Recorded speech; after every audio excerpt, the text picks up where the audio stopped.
this is brutal. Like, why am I doing this? I would say the motivation died on day 2.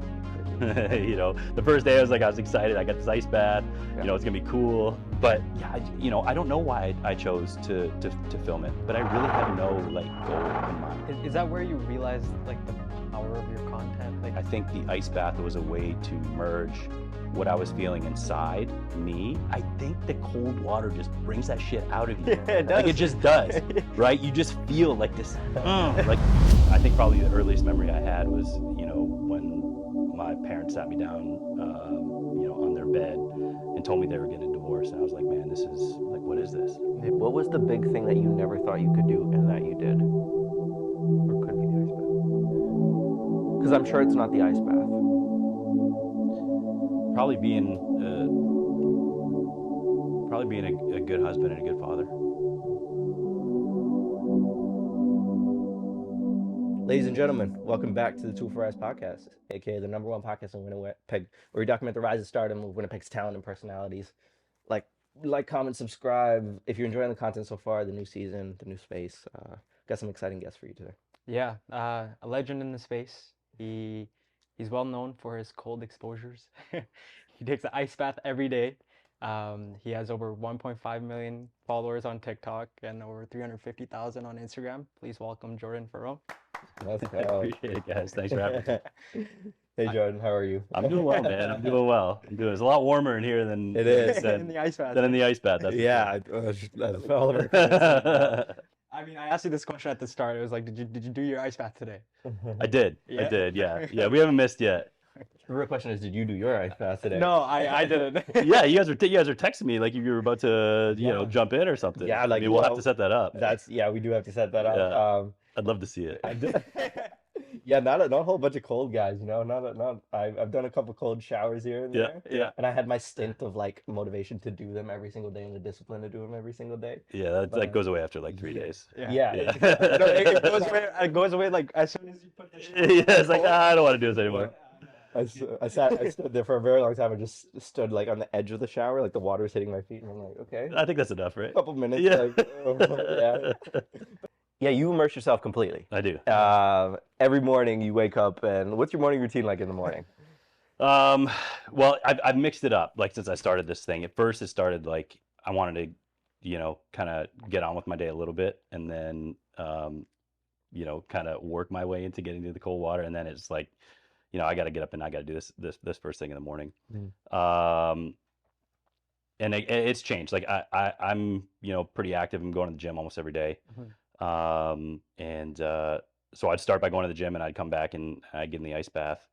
But then, doing this for so long, the sun started rising earlier and earlier, and I was like, shit. I mean, you guys are, into the media space. Like, I'm like, these shots are so overexposed, like, and I can't do anything about it. I got to start doing this like right at sunrise. There you go. And so I switched the routine where I was going right in the ice bath and then going to the gym. And now again we're shifting back, so I'm back to like the gym first and the ice bath later. But it's usually what a combo of the two. I'm getting cold usually first thing in the morning. Okay. Yeah. A lot of people don't say that. They, like they could wake up at 6 and to make their coffee, get out of their bed. Yeah. But the first thing is like, man, it takes a lot of guts to step in the ice bath and let alone do it in -40. Like I mean, you guys live here. It's not warm. What makes you do that? Like, why? I don't know. I guess I'm just crazy enough to want to try it. But at this point, I've just done it for so long, and I think the motivation behind it and the purpose behind it is a lot deeper than just going into the cold water. Yeah. And so I'm not motivated to do it at all ever. But it's just it's part of what I do now, and I wouldn't change it for the world. We have to take this back because you've been doing this for hundreds and hundreds of days. Yeah, almost 3. Yeah, like 300 days plus, and the journey doesn't start there, right? Like the journey starts 300 days ago, but there's also a lot more before that. Yeah. Talk about why you decided to jump in the ice.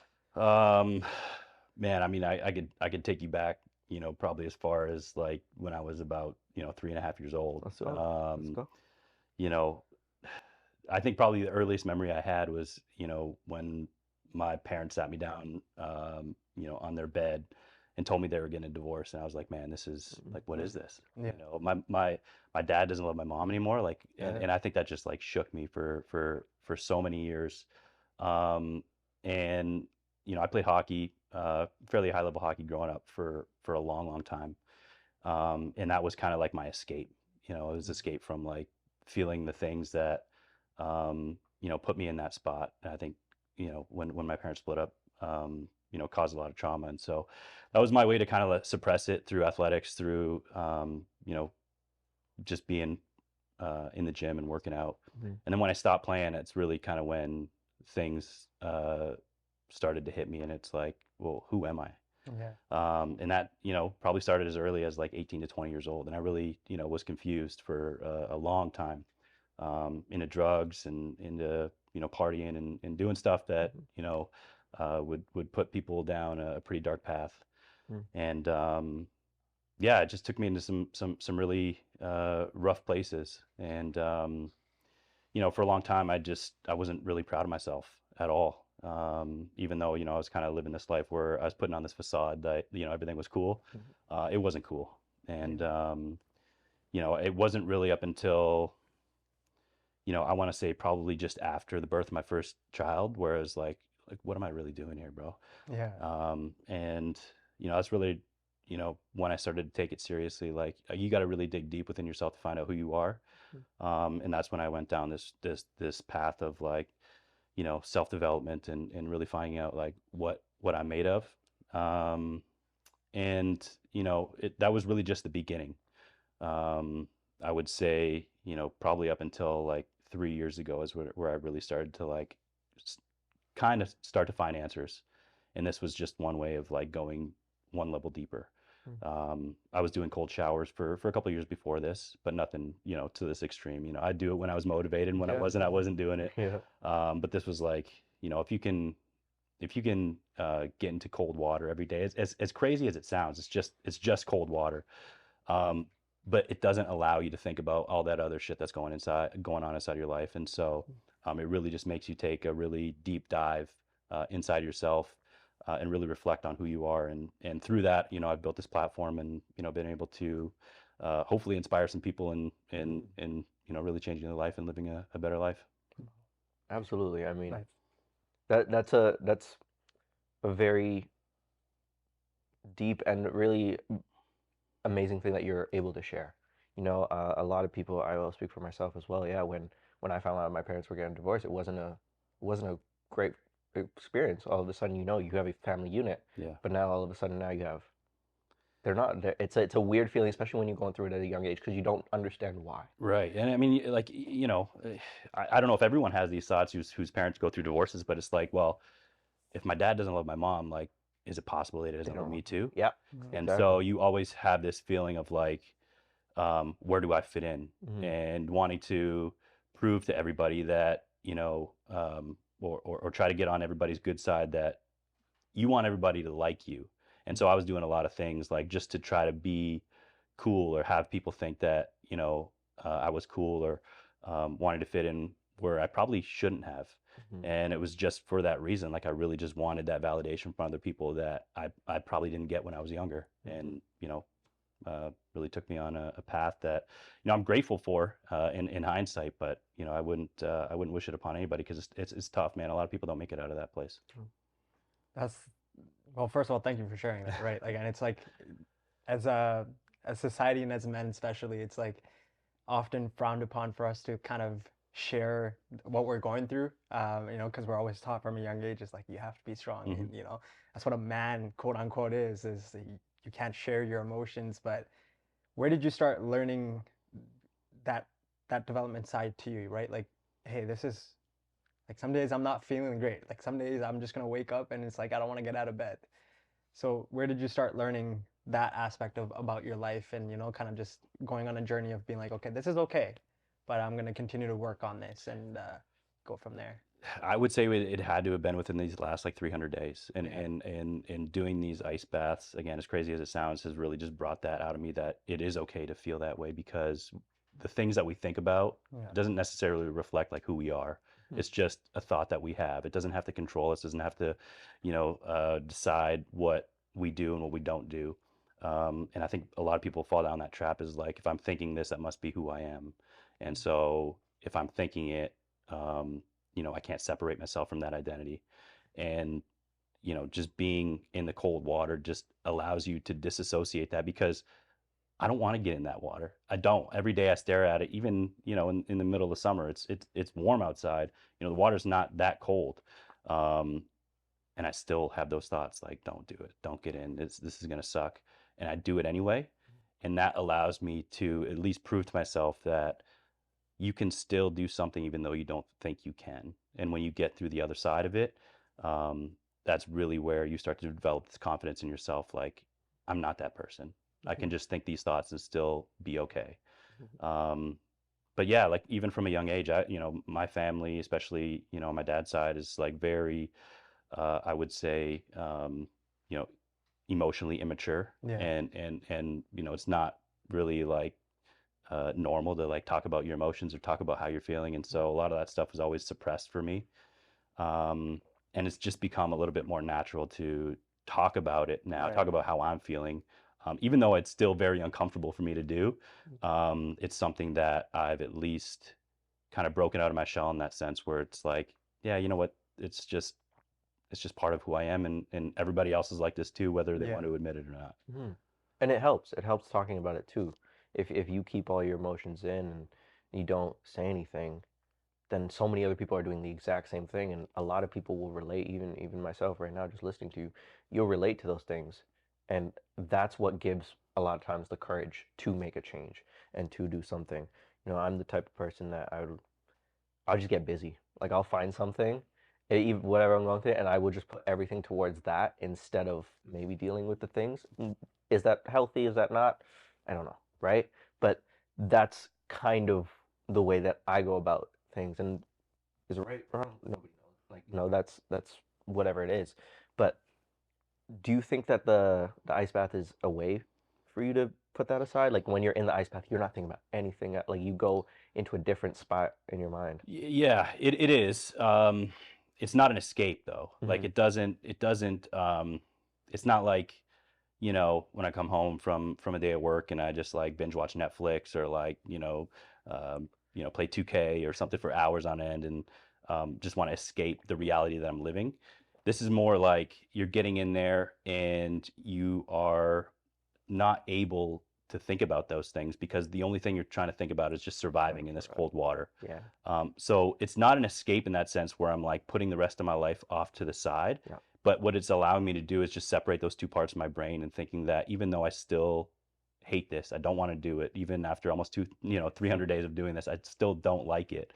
That I can still get through it anyway, and it's not going to hurt me. It's not going to kill me.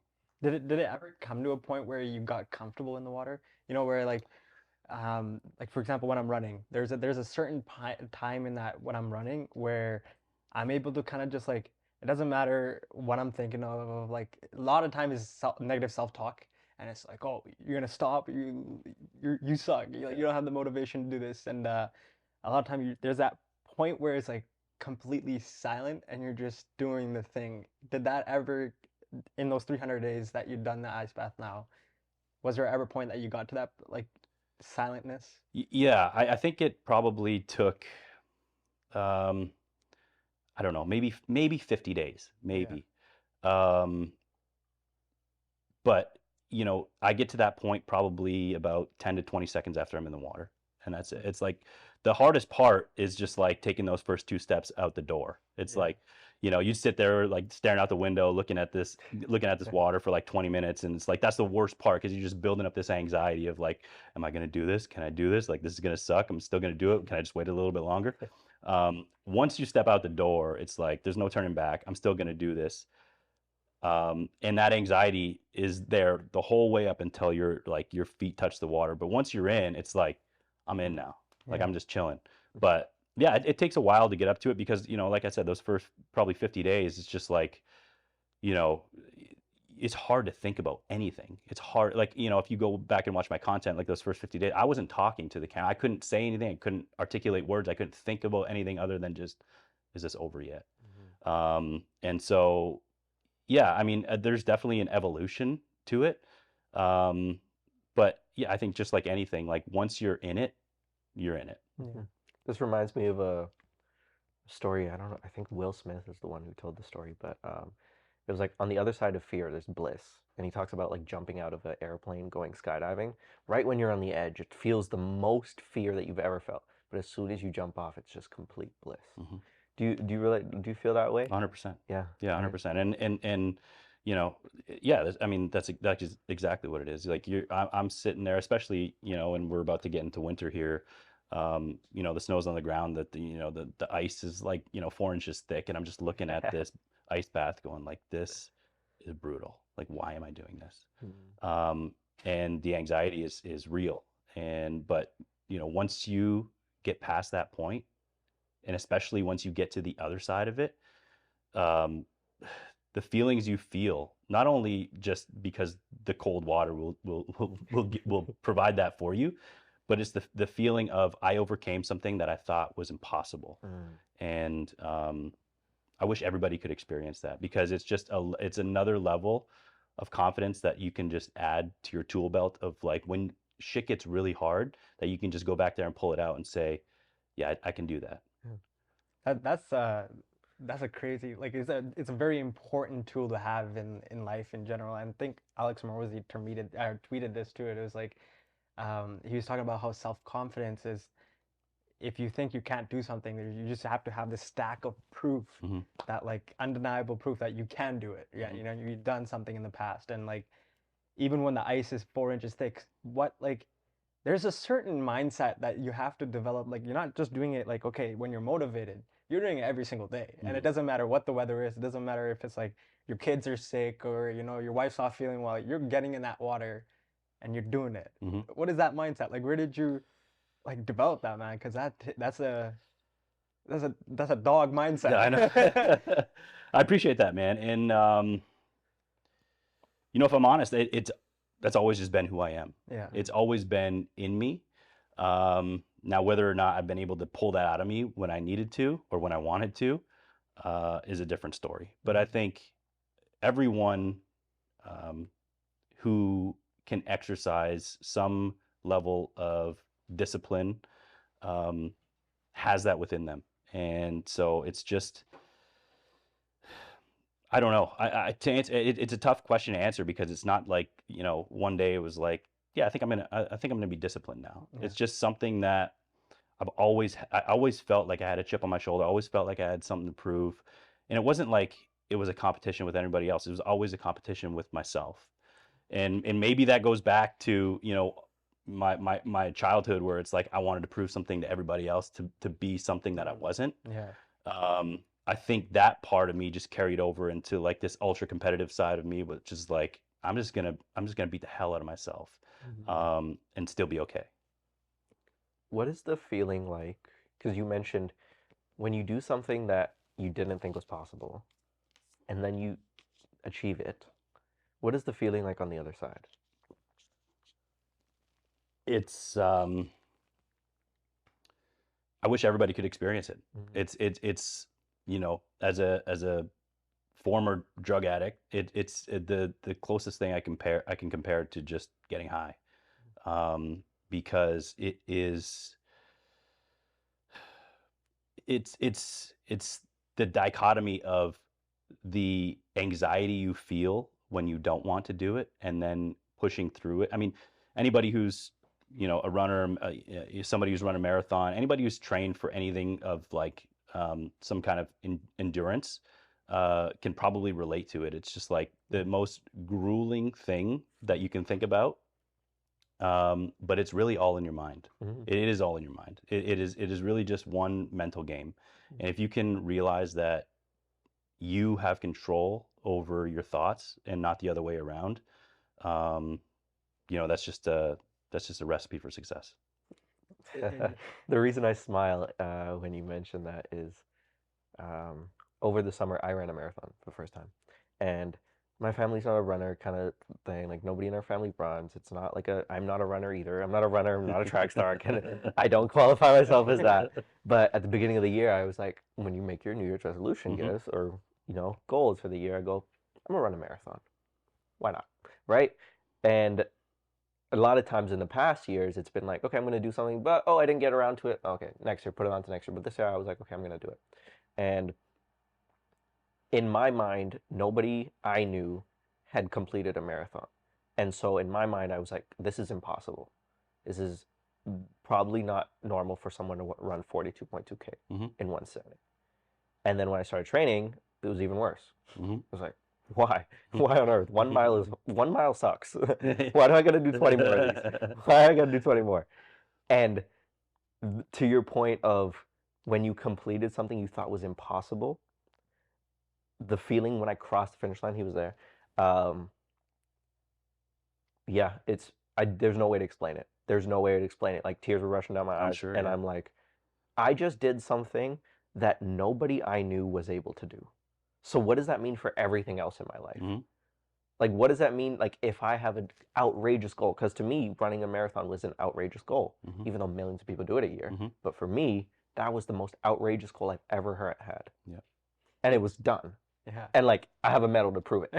Like, it's not like I have something to prove it. It was actually really interesting because I've never seen him in the mindset like this. We're walking him to the race because I was running a half, right? And to me, at that point, a half marathon was never like something that I would ever do, Yeah. right? So I was in a similar mindset, but this guy's like, he looks me in my eyes and he's like, I might not cross that finish line today. Yeah, I was He's like, I'm willing to die running that marathon. And I'm like, bro, don't say that. Like, you know what I mean? Like, you can't just go in it. But he's like, I don't care if that's the last thing I do. I'm crossing that finish line. And I like when I see him, because I was the one who put the medal around his neck. Um, one of the best feelings ever. It was like not that I just accomplished my personal goal of running the half, but it was like my brother, he did that too, and it was like just like you can't describe that feeling. It's just like together you're coming. Not only are you coming over your personal hurdles of like constantly saying for the past 2 years I can't run it, but you're doing it together and like just it doesn't matter what time you cross the line at the end of the day you did it, right? Yeah. So What was that hurdle for you? What was the big thing that you never thought you could do and that you did? Mm. Because I'm sure it's not the ice bath.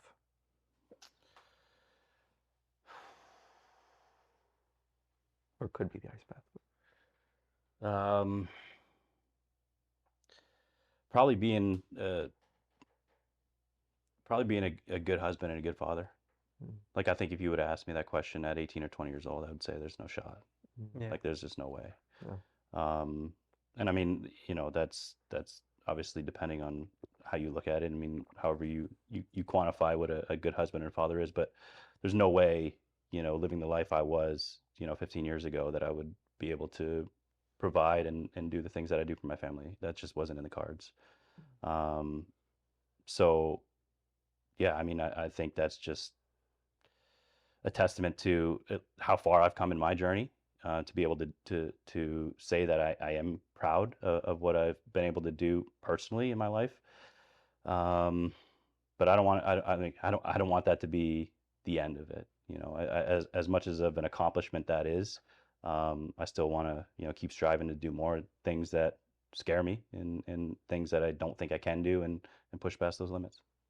I think everyone has their lowest moments, and if you don't mind asking me, like, what was your some of the lowest moments that like if there was one where you were like, this was my rock bottom, and this is where I realized, whether that was during your drug addiction or um, even at the start of your ice bath journey, like, what was that rock bottom for you?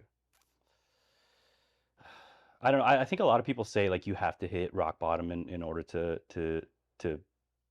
be able to bounce back or be able to change your Yeah. ways. Um, I'm more so of the mindset of like you just have to not want to keep going down that path anymore. I think for me, I don't think there was one moment that changed it. I think it was just a feeling of I'm just tired of this shit. Yeah. I don't want to do this anymore. And waking up every day, going to a job that I didn't like, interacting with people that I didn't care about, I think all of that combined was just like, bro, I've had enough of this. Like I'm just done with it. And I think that's kind of what guided me down this path of personal development and really finding out who I was. But I don't think there was that one pivotal moment that was like, that was the one. I know a lot of people do have it. But for me, I think it was just a feeling of just, I'm just tired. I'm just done. Mhm. But you made a conscious decision to change that. Yes. Yeah. Yeah. Mm-hmm. Yeah. In my mindset was like, that's not who I am anymore. Mhm. And you just have to disassociate from that. I think once you make that decision, like the rest is already history, Yeah. right? You've already gone down that path, right? But the tipping point is just deciding, because I think a lot of people just, they won't make that decision. They'll Yeah. just be content, living in the Yeah. status quo, doing the same thing over and over again. But I think once you decide, you've already done, more than half the work, Yeah. right? The rest is just showing up. I think there is also that like feeling of, no one's coming to save you. Like I think I've had that at points in my life is like, look, as many as your friends are gonna come out, like no one's gonna, at the end of the day, it's you versus you, Mhm. right? So it's like, as much as Robin can say, oh, you got this, it's like, no, man, like in my mind, it's me. Mhm. So it's like, if anyone's gonna save me, it has to be me. Was Mhm. that ever a point for you? Like, as much as you can have the support, there's always like, man, like this is just, I don't want to feel like this anymore. And if I'm gonna save myself, it's only gonna be myself. Yeah, I mean, I don't know, fortunately or unfortunately, depending on however you look at it, I think just again from a young age of having parents who divorced, prior to, entering, kindergarten, I think just naturally the way my life set up, I just never felt like I had that stable support. Yeah. And so from a very young age, I always knew that, I couldn't really look to anyone to satisfy probably the needs that I had. And so, yeah, it was always just, if I wasn't going to do it, nobody else was going to do it for me. And, you know, uh, yeah, I think that's just really kind of shaped my mentality Yeah. from early on. It's never been, a point in time where it was like, I got cut off from, mom and dad's trust fund money, or, I got, kicked out of the house and was forced to, like, live on my own. It just was always, in my mind that it had to be me. Yeah. I want to dive in a little bit deeper into the mindset of motivation versus discipline, Hmm. because those are two separate things. You can be motivated for the first 6 to 7 times you do something, but If then you're lucky. if you're lucky, Yeah. but then after that, there's a point when motivation just goes out the door. Yeah. Talking specifically about the ice baths and you deciding to make a conscious change in your life, how long did it take for you to become comfortable, and you would say the motivation died and the discipline started? I would say the motivation died on day 2. Okay. The first day I was excited. I got this ice bath. Yeah. It's gonna be cool. And then, going in there the second day, it was just like, why am I doing this? I posted a video and I got like 2 likes on it. One of them was from my grandma. And I was like, what am I doing this for? Like, who do I have to prove this to? Yeah. And then it really takes just like this internal reflection of like, you have this voice in your head, and, I don't know. That's just who I am. I don't know if everybody has that voice, but if, I've got this voice in my head where if I know I can do something, but I'm going to bitch out from it, I'm going to hear about it all day. This Yeah. voice is going to keep talking to me like, Mm-hmm. like, who are you? Like, what, like, you said you were going to do it. Why didn't you do it? Yeah. And so, yeah, I very, very rarely am motivated to do anything. On the discipline side, it's just, I wish I could describe it. It's just, I get up every morning and it's like, I want to be better. And I want to be better for my kids. I want to be better for my wife. I want to be better for myself. And I want to be better for all the people around me. And so I feel like by not fulfilling the commitments and the promises that I make to myself, I'm letting not only each and every one of those people down, I'm letting myself down too. And so, for anyone who's struggling to find discipline, I would say that, start with keeping the promises you make to yourself, because that is going to build positive momentum in the sense that you're going to build confidence off of that. And you're going to be able to wake up every day and feel a sense of purpose and a sense of fulfillment.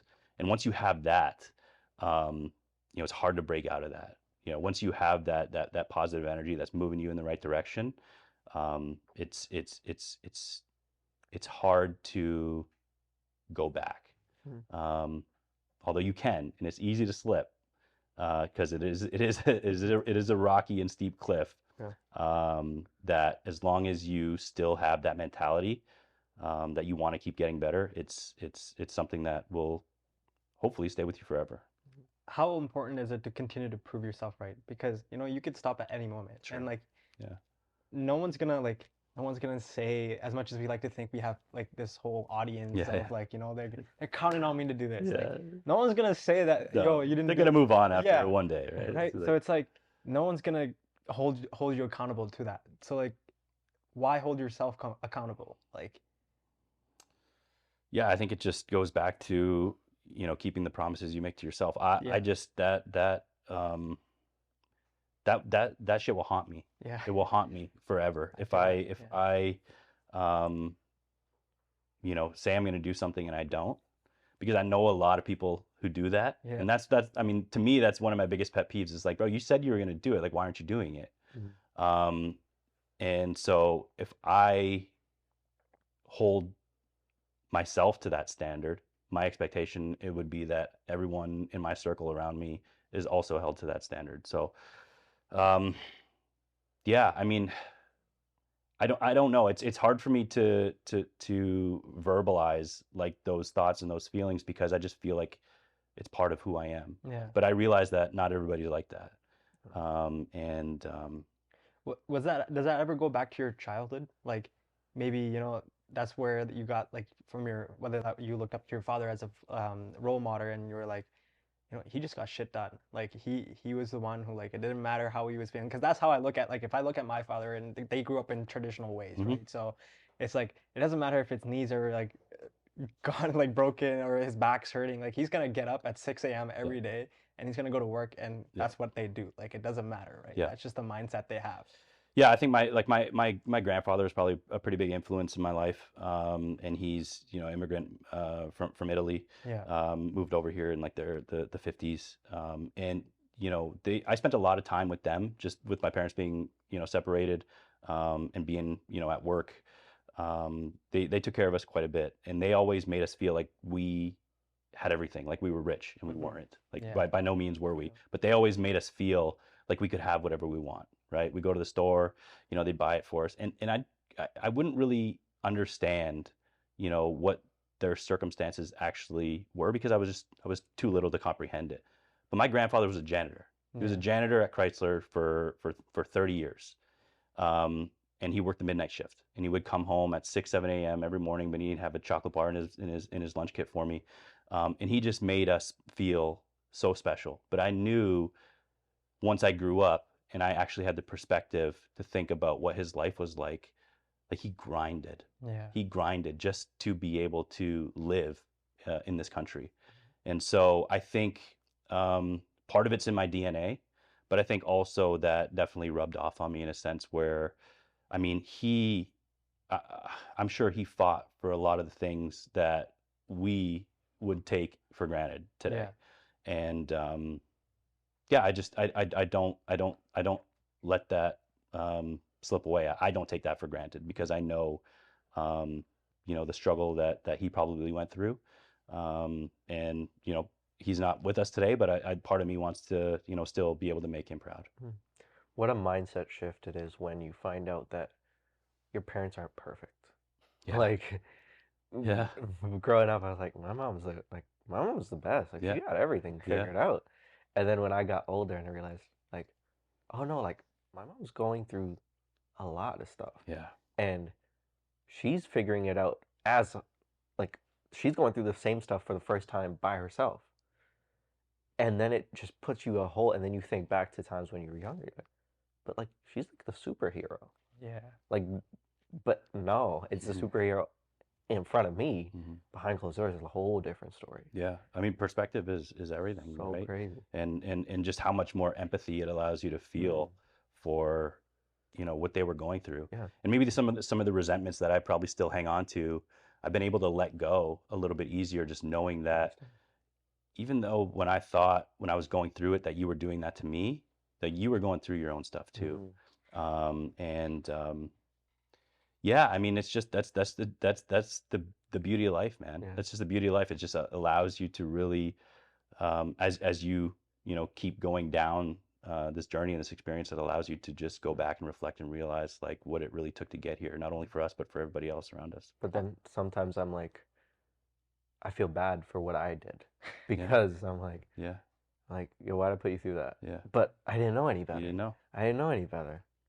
And that's kind of like the beauty of life, right? And as crazy it sounds like it is to say, it's like there is some sort of like there is some like peace in that violence or that struggle that you're going through. It's like you may not realize it as you're going through it, Mm-hmm.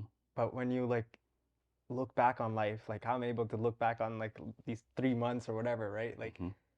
there is some like lesson, and I don't know if that's like a higher power guiding you or if it's just like the way that life was written in a book somewhere, right? That hey, Arch is supposed to go through this stuff, and the way I like I heard this really good like quote, and I think it was again Alex Ramosi said this, and he was like, imagine your ideal self, right? And if you were to create that ideal self for you, what would you put him through? Like, what would be the task that you, if you know, like, if you wanted him to be the strongest, like the most strong mind-handed, the most successful person, you're not gonna put him through like the easiest life. You're gonna put him through like the toughest situations, but in that is that strength, Mm-hmm. right? So I think just finding power in that strength is important. Is that something that you believe as well, or? Yeah, 100%. I mean, I think for a lot of my life, I always had that victim mentality. Like this has always been happening to me, and I'm just dealt this shitty hand. This is just the life that I was supposed to live. And once you get past that, once you can realize that it was really just happening for you, and it was really just setting you up for what the future was going to bring you, and allowing you to be able to accept that later on, it's just man, it's just it'll blow your mind, right? Yeah. Like, for the longest time, I just thought that I just I wasn't cut out for this. It wasn't in the cards for me to be able to live the life that I wanted, and I was just gonna have to settle for just mediocrity. But little did I know, like I had to go through all of that, those hard times, because it just gives you so much more perspective, and being able to be more empathetic towards situations that you're, put through in the future. You know when they say like the father has the first child, it's like a life-changing moment. Mm-hmm. What was that feeling like when you held your first child? Like, Oh man, it's crazy. It feels like decades ago, but it was only 7 years ago. Um, it's true, man. Like everything changes. Everything changes because you just have this responsibility now. yeah, And um, I don't think everybody thinks that way. I think for a lot of people, they feel like it's just another part of life. Um, you know, uh, I'm just thinking about people who go on through this life and will pick up and just leave their families, or will settle for just um, having their vices and being addicted to drugs and alcohol, and not really think about what they're putting their families through. Um, but it really is a game changer, and it was for me. Um, it just gives you this added sense of purpose, and there's really no other way that I can describe it. It's just like I can't let this person down, yeah, and the competitive side of me also wants me to be able to parent my children better than my parents parented me. And that's like this competitive side of me that is not only am I trying to do that, but I'm like going back in time and pretending that I'm raising myself, right? And like parenting my kids the way that I think I never had growing up. And there's some therapy in that. Yeah. There's something to be said for that. That's like when you think that, you know, you can maybe fix some of the wrongs that, you know, you feel were inflicted upon you as a child. It helps you at least um, at least in some sense make sense of why that happened. Yeah, and there's that saying that like heal the child and the man will grow. Yeah. Right. So Yeah, it's true, man. yeah. I commend you a lot for that. Commend you a lot. Yeah, it's a different. Well, I can't relate. I don't. I don't have any children. But yeah, I've always said this as well. I'm like, I may not achieve a lot of things in this world, but I know I'll be the best dad in the world, and that's primarily because of what I went through and saying that I want to be better for that person. But this is where I get conflicted, and maybe you can help me clear it out. The reason I am the way I am today is because of the things I went through. And so now when I have children, how am I supposed to put those kind of morals and values if I give them the life that I always wanted? You know what I'm saying? And that might be just a naive question for me at this stage of my life, and I'll figure it out as I go. But yeah, it's tough. It is tough, and I think the best, my best advice, at least for somebody who's having those thoughts, is, you know, you can only do your best. Yeah. You're gonna make mistakes, right? You're gonna screw up. You're gonna do things and say things that you probably will regret. But you've got to be a role model in the sense of not coaching them or dictating or telling them how they should be living their life, but living your life in a way that they look up to you and say, oh, if dad's doing that, then maybe I have that too, or that might help me too. So I think it's both, right? Like you obviously want the best for your kids. There's no doubt. But I think you can't provide the best for your kids if you're not taking care of yourself first, right? So selfishly, there's things that I have to do that takes me away from being with my family sometimes. But I know that doing that is making me whole, that I can show up better for them. I think being in the world of education now, I've like learned a little about the psychology of a 5-year-old. But what I've realized is they would, and this might be generalizing, but they follow what you do instead of what you say. So for example, if don't do that, right? Most of the time the kid's like, okay, I'm gonna do that. Like, it's like, don't touch that red button. All right, what's the red button? Yeah, Let me press it. yeah. Let me press it. What does it do? But then if I go about the sense of like, they'll copy what you're kind of doing. And so if they see dad every morning get in the ice bath, then they're like, oh, there's a reason why he's doing that. Like, dad's doing that for a reason. And they'll pick up on that. Yeah. And is that a reason as well? Because they see you out the window, I assume. They were there this morning. They were there. They were there this morning. I was in there before they woke up, and they woke up while I was in there, and I can hear them banging on the glass, and I see them, and that's 100% the reason. That is 100%. And I think, you know, at this age, they're too young to really understand. Yeah. But they're seeing it, and so yeah, I think the more they're exposed to, you know, things that are positive in their life, whether they understand it or not, they'll pick up on it. And it was subconscious. It's you're showing them the way that, like, you know, it doesn't matter what you're going through or like, you know, what hurdles are. There's a part of you that can get through it and still, you know, come out on top. Yeah. Quote unquote. So let's dive into the world of the ice bath. Right? You're okay. You're the you know, you've been posting consistent content for a very, very long time, you know, and we talked about like the journey of you getting to here, that it's much deeper than just the ice bath, but the whole process of setting up the camera, going outside, the whole content side of the world. Yeah. What was that like? What was the conscious decision of, okay, I'm going to film this?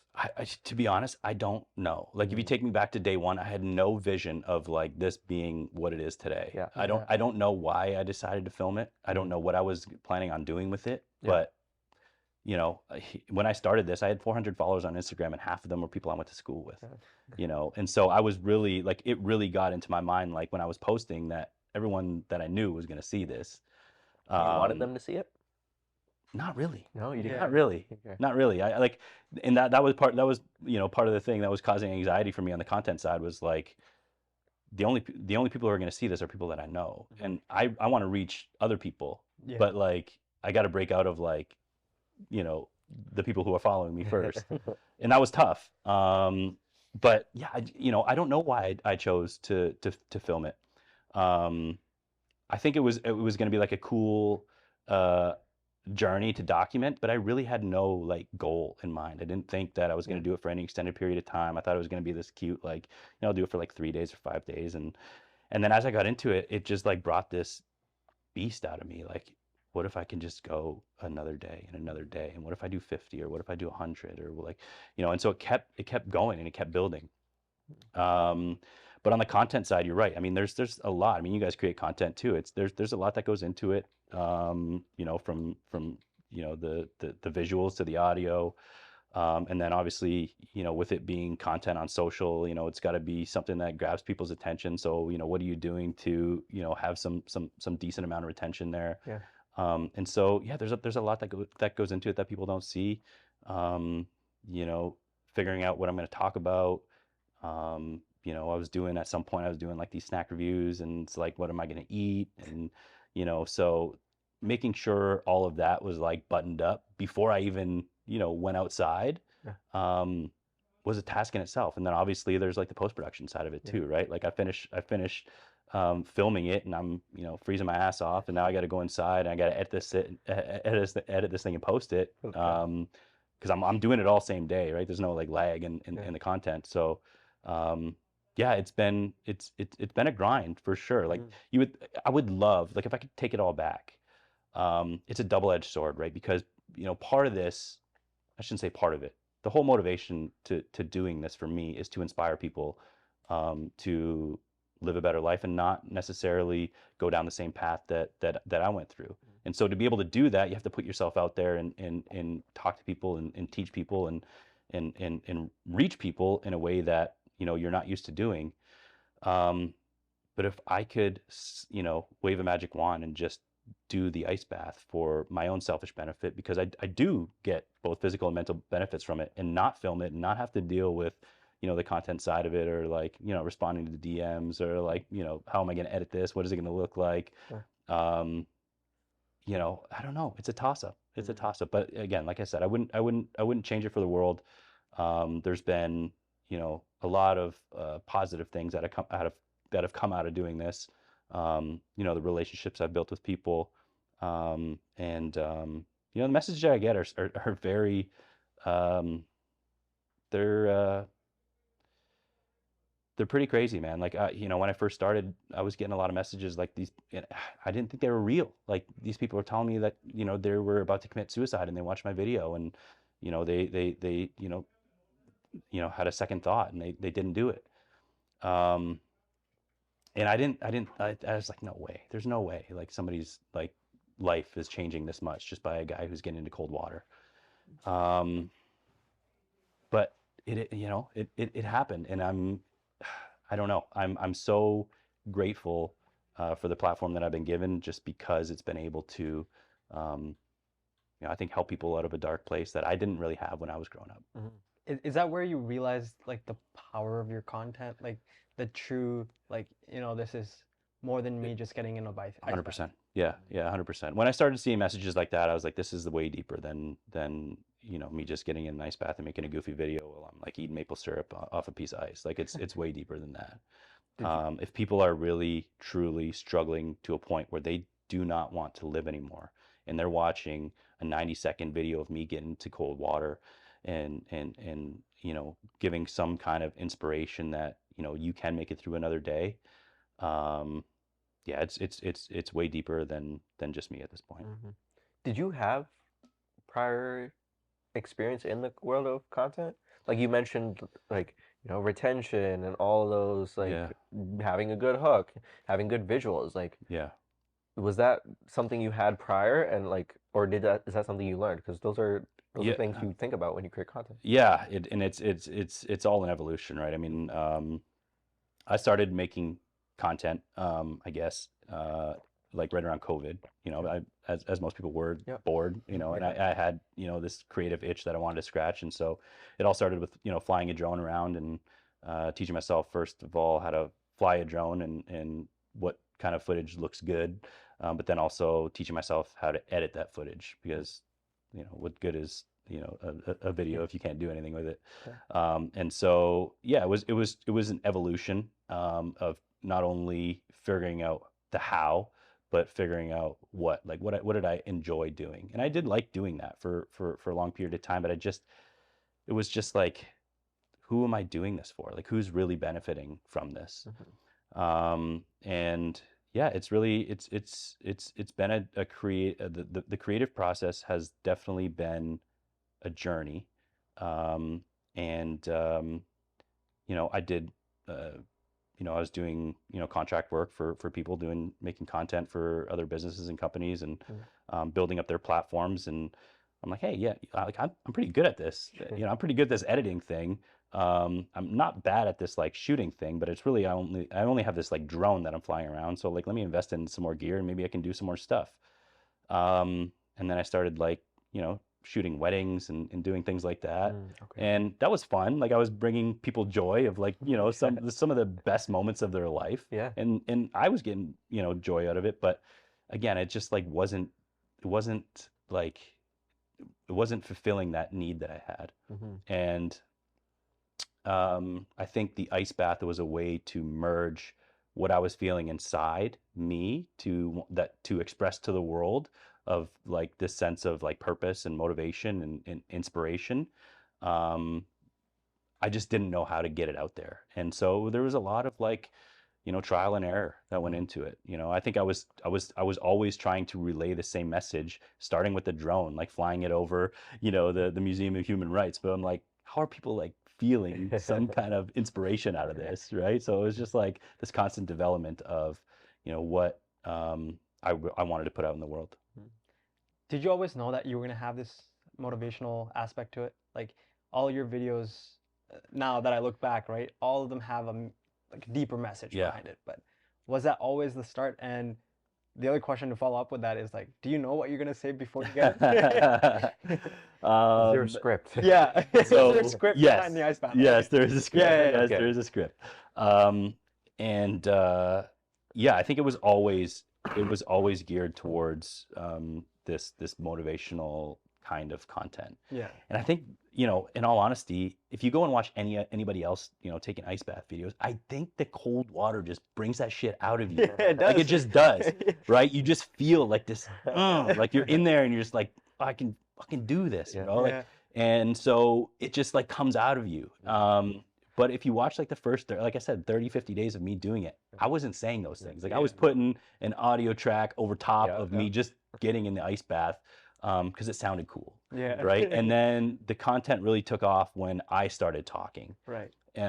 But that was weird for me too, because like if you like really know me, like I'm the most introverted guy in the world. Like this is very awkward for me to do this podcast. But I know that I can't be the gatekeeper of what is good and what's bad. Like I can't be the one who decides what comes out of my mouth is what somebody would want to hear or not.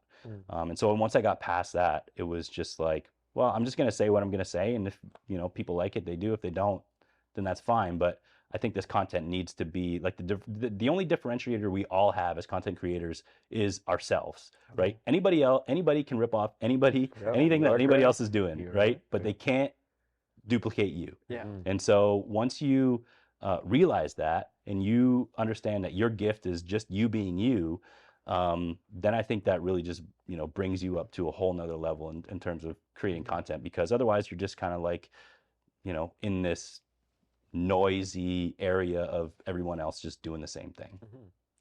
When did because you mentioned the first one, you got 2 likes, or you know, that might be generous. yeah, there might be pushing it.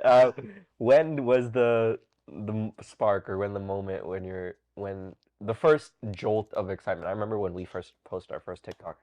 The first one that hit 10K was a drone shot, actually, of the Human Rights Museum. We were standing in front of it. I still remember It's a banger. Yeah, it's a banger. It's a banger. You know, Best Human video Rights Museum, content like, it's out there. Winnipeg. Yeah. But I remember when we got it, I called him. I was like, "Yo, bro, we got 10K. Like, it's going. Like, It's got juice. we got views. Yo. People are commenting for the first time and are like, yo, like, Yeah. when was that moment? What number was that, or what throughout the journey were you like, oh my God, I 3 think- likes. Yeah, I think my Instagram started taking off faster than my TikTok did, and I actually got to a point where I was like, maybe I should just stop the TikTok thing and just keep posting on Instagram, because it's not really working. Like, I'm getting Yeah. 200 views a video. Like, what's happening here? And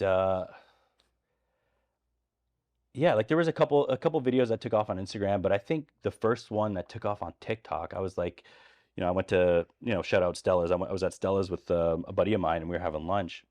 And I'd posted earlier that day, and I just like opened my phone, and I was checking. I was like, holy fuck, I got 20K views on this video. Like, what's happening? Yeah. And that is like, I don't know, there's like an instant shot of like, adrenaline there, and it's like, What day was that? What day? it was I want to say like around 40 or 50. Okay. Okay. Yeah, it was, but it took those 40 or 50 days of posting consistently with nobody watching. Yep. And a lot of people quit before that.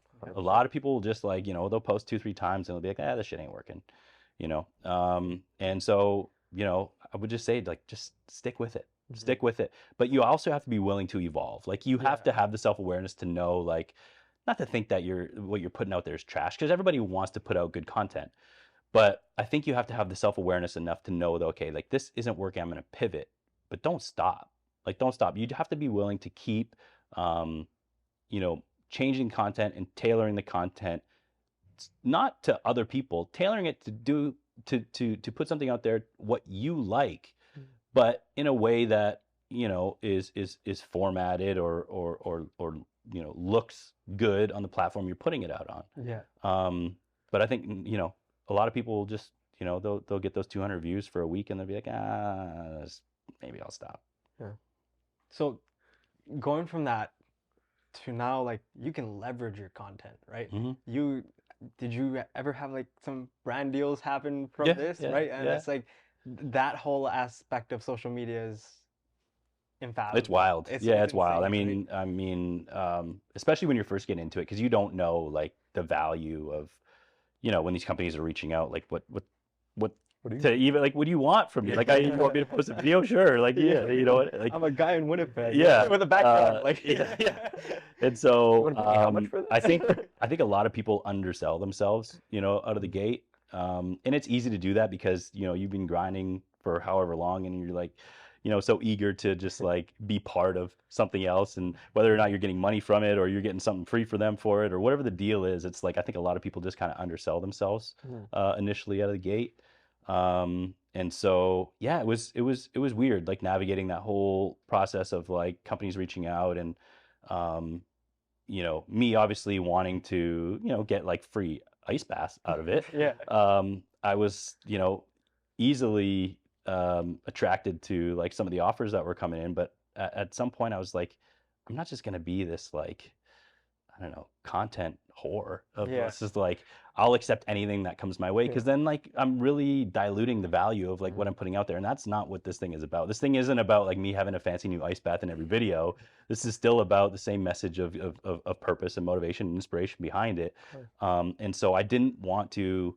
I got to a point where it's like, I'm not gonna do any more like short form content deals, because this just doesn't make sense for me. For one, like just financially, I just don't need the money to, I don't need the money for a video to keep making my content. But like, that's not what this message is about. That's not what this content is about. This isn't about like, look at this new sponsor we have today. This is yeah, this is about everyone else other than me. And that's kind of hard because like that's this very similar mindset to what we have. It's like we could put a sponsor episode of like, yo, it's sponsored Yeah. by like this company, Yeah. this real estate Yeah. agent, right? But at the end of the day, it's like, what are we trying to promote? And it's like for everyone that gets into this content world, you can go for that quick bag, you know, like go get your $500, Yeah, take about like 30 sure. seconds, right? Yeah, sure. But like, why was that so important for you to just stick to your authentic self and, you know, like kind of create your own brand versus, hey, like, let me, you know, ice bath just reached out, give me a new, like, hot, like, an ice bath. Right? Yeah, So- you know, I mean, you know, I'm not gonna lie, I did it the first couple times, and then I was like, okay, well, this company wants me to make 3 videos a month, and this one wants me to make 2, and it's like, well, what am I doing here? Yeah. Like now I acquiring all these other bosses who like I have to do stuff for. It's like that's not what I want to do. Yeah. Like I didn't do this to start like having more responsibility in this thing. And so yeah, it's just like it got to a point where it's like, yeah, I did a couple brand deals. I got a you know some free stuff out of it. But yeah, other than that, it's like that's just not who I am. Yeah. You know. Talking with you more, I see a lot of parallels. You know, you do the ice bath every day, but we do a show every week, right? One a week, and obviously you're in a different space than we are. But hearing you being like, okay, I've got to do this every day, and then I got to do this and this and this. I see a lot of parallels. And one thing I want to ask you is, there's a lot of positives that come from the show, like our show. There's a lot of positives that come from your content, but then you always have some people who want to talk. There's always people who have something to say. And whether that's for, you know, positive criticism, which everyone welcomes, or if it's out of another place, what is your experience with that and the idea of receiving the other side of the Yeah, look, I mean, you've got to have, you know, pretty thick skin if you're in this game and you're creating content. I take it with a grain of salt. I would say 99% of the comments and the stuff that comes through on my content is very, very positive. There's that 1% of people who's like, that water's not cold, or you didn't stay in there for as long as you said you did, or this content sucks. Like bring back those snack reviews. They're like, whatever. You know what I mean? And so for me, it's more so like, you know, this acquiring this mindset of like, if that person had enough time to watch your video and like spew some hate on it, like they must be really going through it. Of course. Right. So to be able to come from it from that angle of like just having more empathy for these people, and it's like, you know, yeah, you could have taken the time to like just double tap and like move on, but you actually like took the time to really structure the sentence of like how much I suck. Yeah.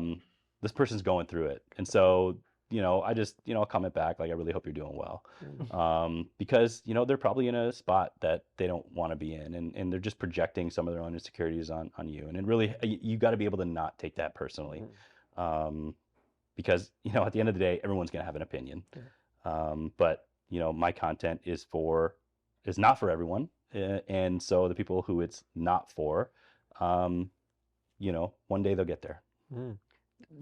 Do people view you as a celebrity now? Like, you know, you've gotten these. No, I don't think so. We I don't did think ask so. for your autograph right before this, but that Yeah, you got it twice, right? You got the sign-in sheet, and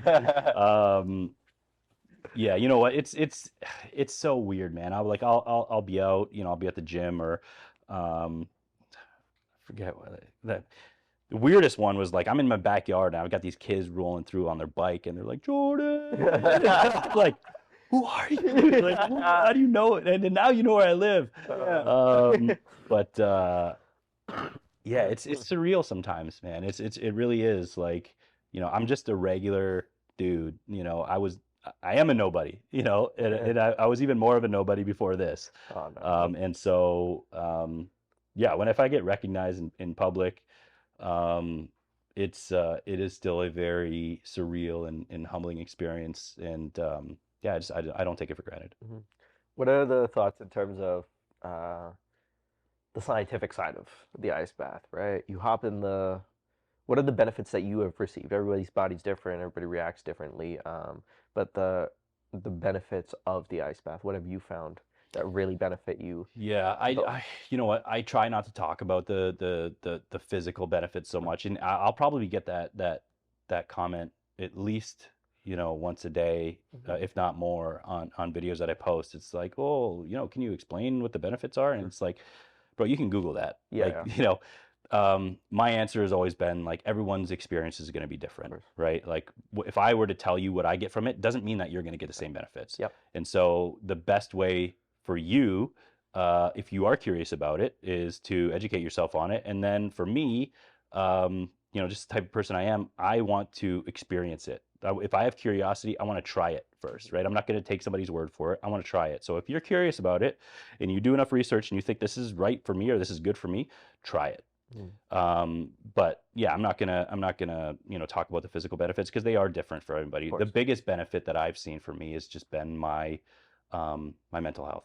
And it's not a cure-all, it's not a catch-all, it's not a supplement for therapy or medication or whatever anybody else might need that is struggling with their mental health. But it's helped me in that sense where it's allowed me to, like I said before, separate myself from the thoughts that I have to know that I can still think negatively and still have a positive outcome. Wow. Yeah, I was just gonna say,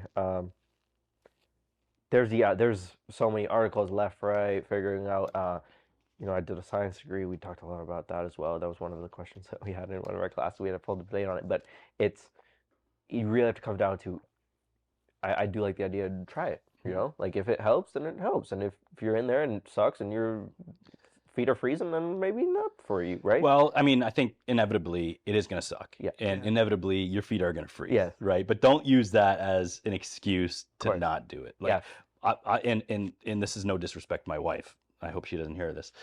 But she is the kind of person who will try anything once, but will immediately have a decision right after the first try. And I said, try it again. But she said, I'll never do it again. But she did it one time. Okay. I think you have to give everything a fair shake. Sure. Right?